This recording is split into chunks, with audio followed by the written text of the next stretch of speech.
Our next speaker is David Benjamin, and the title of his talk is Jump, What I've Learned from 2,500 Skydives. David Benjamin started skydiving at around the same time our parents were born. Wow, that's a long time ago. He just celebrated the 49th anniversary of his first skydive.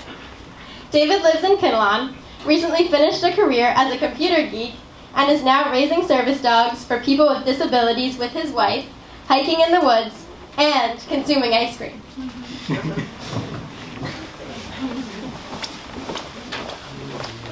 Thank you.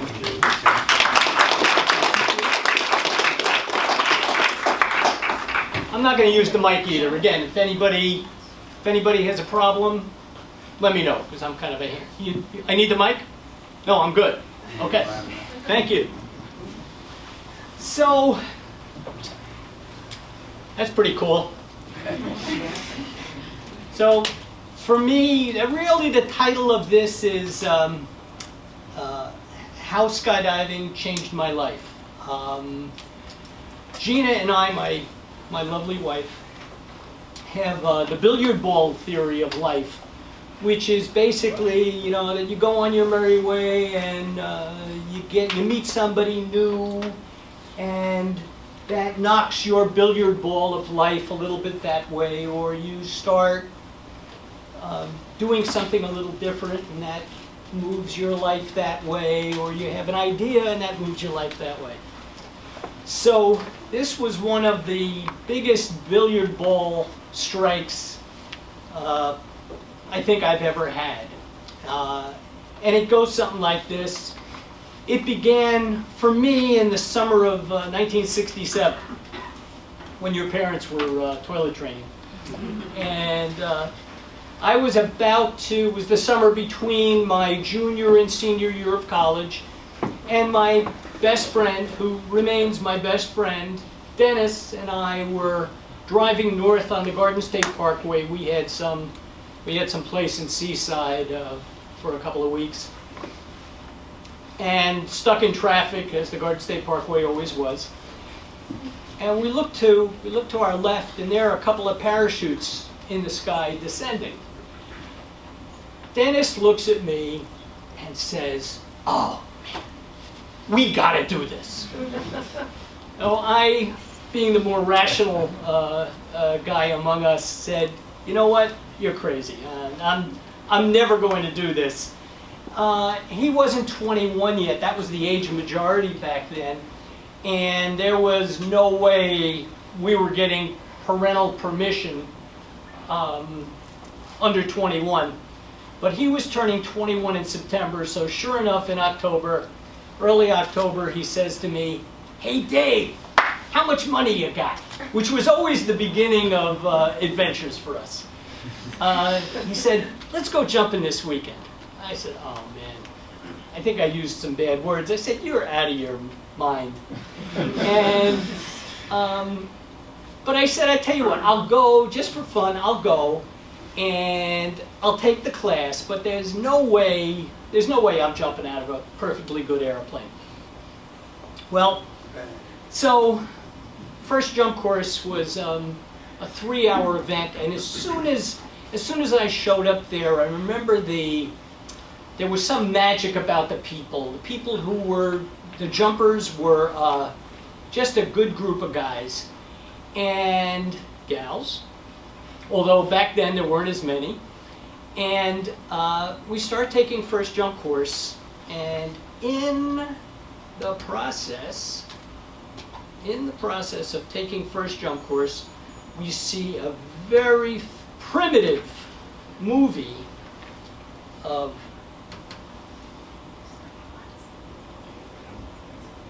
I don't think it's going.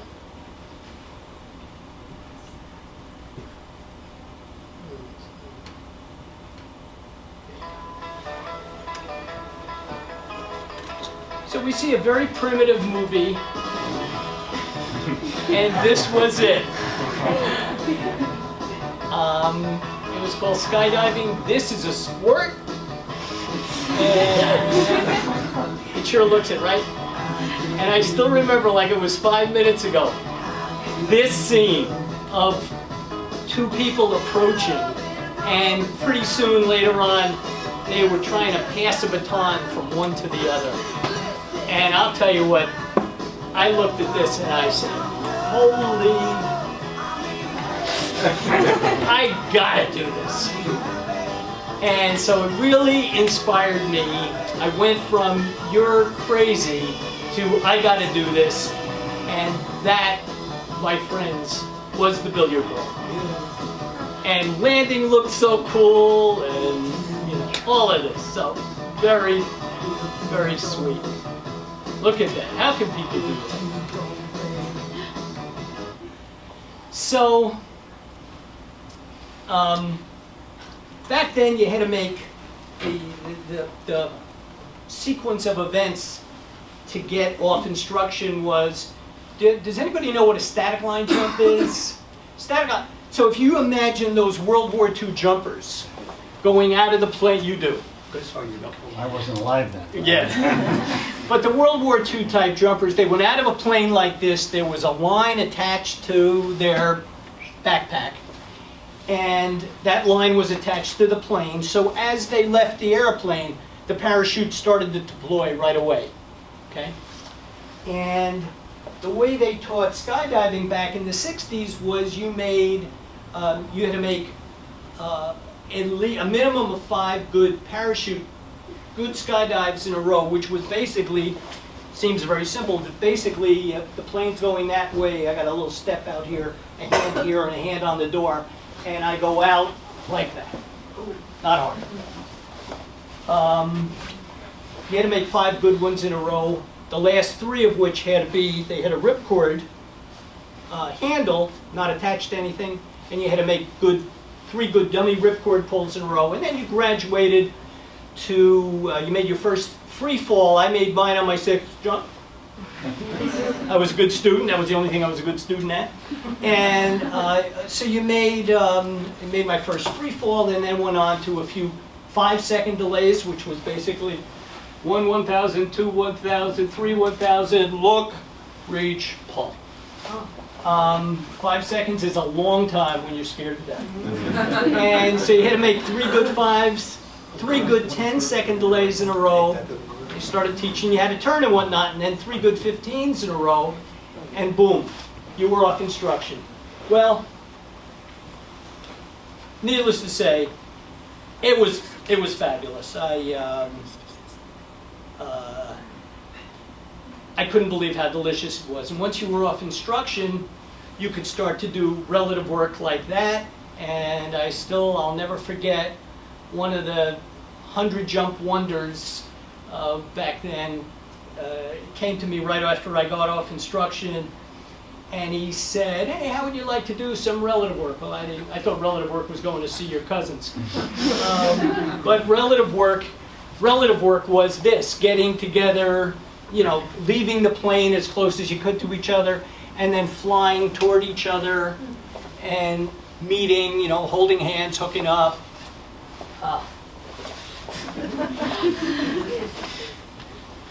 Unbelievable. Pretty soon, back in the 60s, things were, how can I phrase this? There wasn't very much good relative work going on. People didn't know how to do it. And I got together with some of our other newbies, and before we knew it, we were doing pretty consistent big formations. Well, there were all round formations back then. We called them stars. So, we 3 would get together all holding hands in a big circle, and that would be a 3-way star. An 8-way was a huge accomplishment. Only in California where they do an 8-ways. We got the first 8-way east of the Mississippi. Yay for us. We moved on, started going, we went to the National Parachute Championship in 72 and 73, doing 8-way speed stars. We came in about the middle of the pack. But again, it was just so wonderful. And in 1973 was the last year I went to the Nationals, and I noticed, sadly, things got to be a little boring. All I was doing was going out of the plane, trying to do an 8-way, and in the event, the way they scored this was a stopwatch went on when the first person left the airplane, and it went off again when the last of the 8 people got into the formation. The objective was to do it in as little time as possible. Small doored airplane, a single file basically. A real good time was, for us, was about 17, 18 seconds. And unfortunately, we learned as we got there that there were some teams from California that were doing them consistently in 12 seconds, so we were blowing our brains out. But we had a lot of fun. No worries. I stopped in 74 because it just got boring, was one reason. And at that time, so back in these days, we jumped those round military-looking parachutes, the orange and white round guys. Landed pretty hard. There was hardly anybody over about 30 skydiving. And at about that time, in 74, the rectangular parachutes started coming out. And if you were going to stay in skydiving, you needed to upgrade all your gear. And it was getting boring, so I hung it up. Hung it up until 95, when I was at a fundraiser for the Midland School in Bedminster, and a group of people were doing a skydive there. They announced the names of the participants, and one of them was a guy I used to jump with. So, we do the meet and greet, we're drinking beer, and he says to me, "Dave, you ever feel like jumping again?" And I said, I don't want to go out there all the time and rain or shine, miserable days, hoping that maybe it'll clear, we'll be able to make a jump. He said, "You know what? You're, how old was I? 48. He said, "You're 48 years old. You can decide if you don't want to go, you don't want to go." I said, "George, I think you're right." And the next weekend, I went out. I made my first jump in 20 some odd years. And the following weekend, I bought gear, used gear, and it's been that way since. I've had another 1,800 jumps since then. I had about 1,200 jumps when I stopped. So it's been a great gig. One of the primo moments of my, let's see, where is that? Whoops. You guys.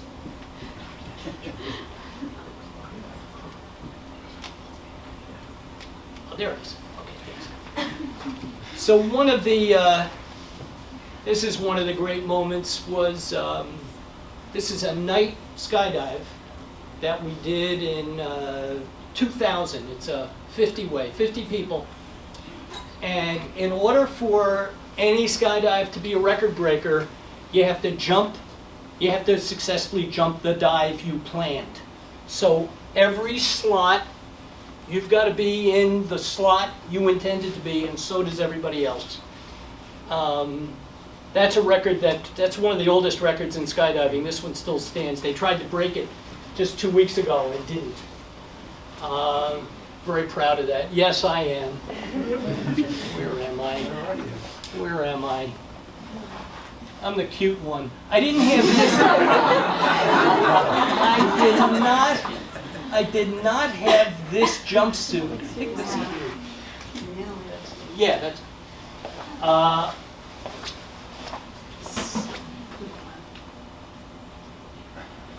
No, it's the guy next to him. This is me, the cute. Yeah, so we're all we're still very proud of this. I do most of my skydiving now out by the Delaware Water Gap at a place called Sky's the Limit. It's great fun. I recently took a neighbor of mine, a guy who's just a year or two older, and he and I jumped together.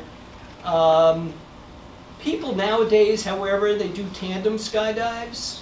You guys familiar with that, where somebody is attached to my chest, essentially? And a tandem skydive is about $200, but it's a great way to learn how to skydive, and much easier than back in the old days. We have a great time with it, and so how has skydive changed my life? Well, it taught me a few very valuable lessons. Here are some. It taught me to trust my gut and be open to all possibilities. I didn't want to go, and then I did. So I did it, and it was beautiful, and I learned the importance of situational awareness. And that's a great lesson, especially to the demographic of most of the people in the room. Be aware of what's going on at all times and what's going on around you. When you skydive, you essentially entrust your safety and the safety of everyone else around you. So we all look out for each other. This gear, there's a little flap here under which is a under which is a pin, I don't know if you can see it, which holds this whole thing together.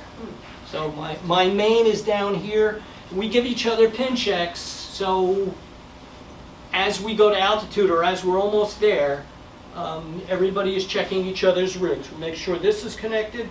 We make sure that the leg straps are connected, that everything looks good, flaps are closed. We take care of each other. Once you're in this skydive like that, as you're approaching this skydive like this, you want to make sure that nobody slides under you. It's a phenomenon that a few of us have experienced. When somebody goes right under you, essentially the turbulence that comes off their back makes you fall on top of them. It affects you up till maybe 30 or so feet. So as you're approaching, you want to make sure, your tendency is to tunnel vision and only look at your grips. But you've got to look, is anybody else wobbling around down there or directly above you? This is a hard thing to imagine, but you can do anything a bird can do, with the exception of climbing when you're in free fall. So I can go forward, backward, left, right, fall slower, fall faster. It's just, all the dreams you have about falling and flying and being a bird? It's better. It's really better.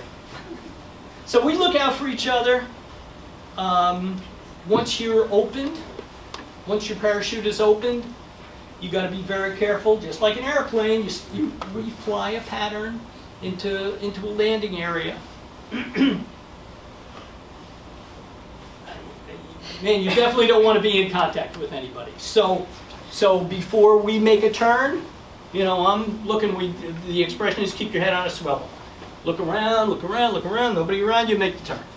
Not make the turn and then begin to, oh, holy crap, there's someone. Whoops.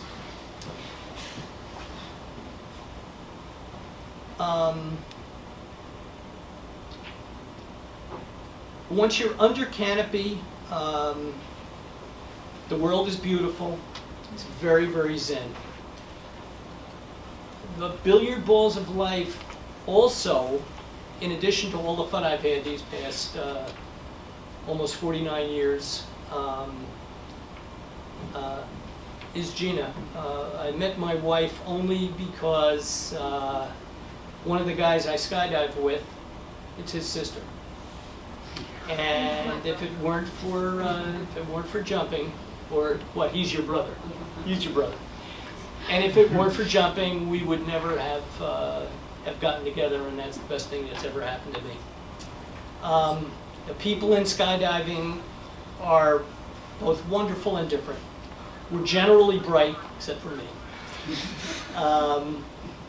Everybody is fun-loving, confident, and generally careful.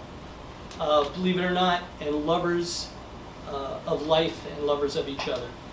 When will I stop? Well, I'm only 70, and so I figured I've got another about 20 years. I've got some grandchildren who want to go skydiving, and I want to go with them. So I don't really see an end. But when it, I think when the time comes, I'll know it. Meanwhile, I just love it and I keep on going. So who wants to join? There you go.